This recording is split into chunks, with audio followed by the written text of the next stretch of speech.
that antique land that was soon to blossom into luxuriant flower. Emerson's keen intelligence and acerbic tongue, which had won him the title Father of Curses from his devoted Egyptian workmen, made him a foeman worthy of my steel. And yet, dear reader, these were not my real reasons for yielding to Emerson's suit. I deplore clichés, but in this case I must resort to one. Emerson swept me off my feet. I am determined to be completely candid as I pen these pages, for I have made certain they will not be published, at least during my lifetime.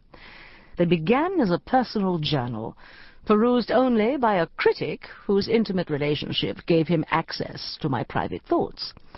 So he claimed, at any rate.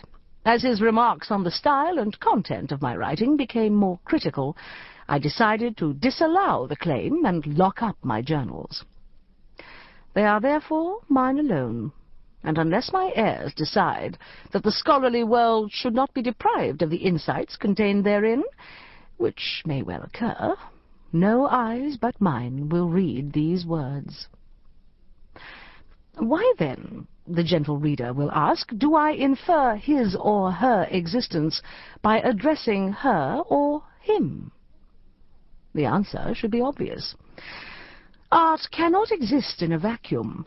The creative spirit must possess an audience. It is impossible for a writer to do herself justice if she is only talking to herself. Having established this important point, I return to my narrative.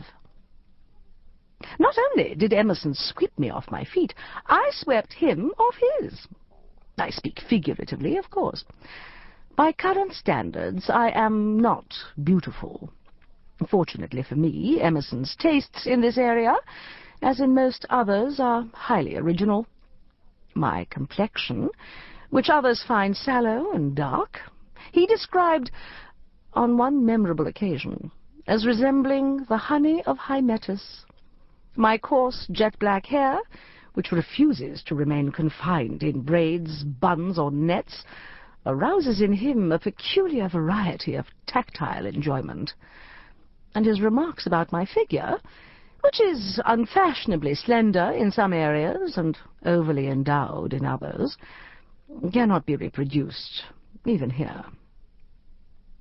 By any standards, Emerson is a remarkably fine-looking man.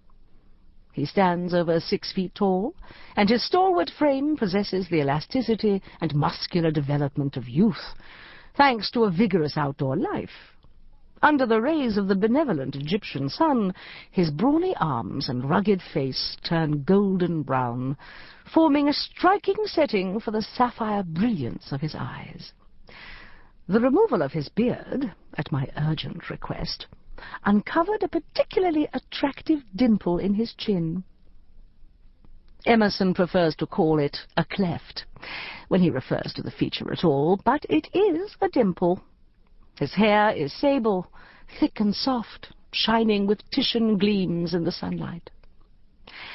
But enough of that. Suffice it to say that the wedded state proved highly agreeable, and the first years of our marriage were fully as pleasant as I had expected. We spent the winter in Egypt, excavating by day and sharing the delightful privacy of an otherwise unoccupied tomb by night, and the summer in England with Emerson's brother Walter, a distinguished philologist and the husband of my dear friend Evelyn. It was a thoroughly satisfactory existence. I cannot imagine why I, who am normally as far-sighted and practical as a woman can be, did not realize that the matrimonial state quite often leads to another related state. I refer, of course, to motherhood. When the possibility of this interesting condition first manifested itself, I was not excessively put out.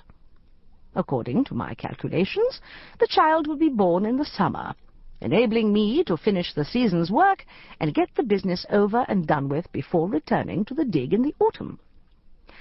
This proved to be the case, and we left the infant, a boy named after his uncle Walter, in the care of that gentleman and his wife when we set out for Egypt in October.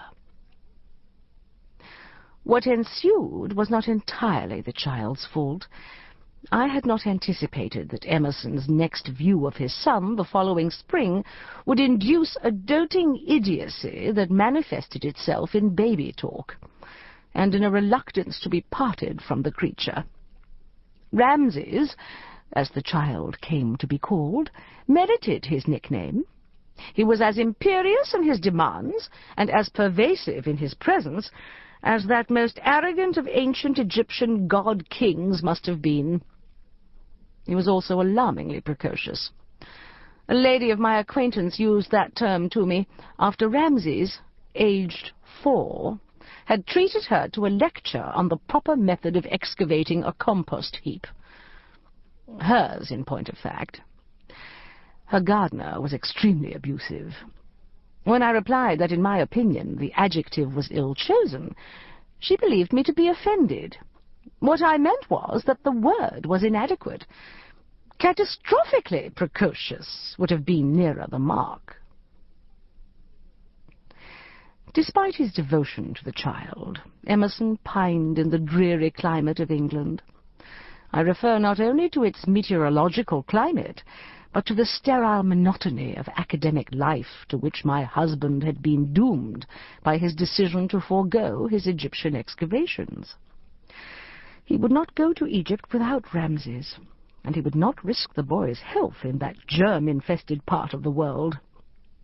Only an appeal from a lady in distress, who turned out to be, as I suspected from the first, a thoroughgoing villainess, drew him from Ramses' side. And, seeing him glow and expand among his beloved antiquities, I determined that never again would I allow him to sacrifice himself for family commitments.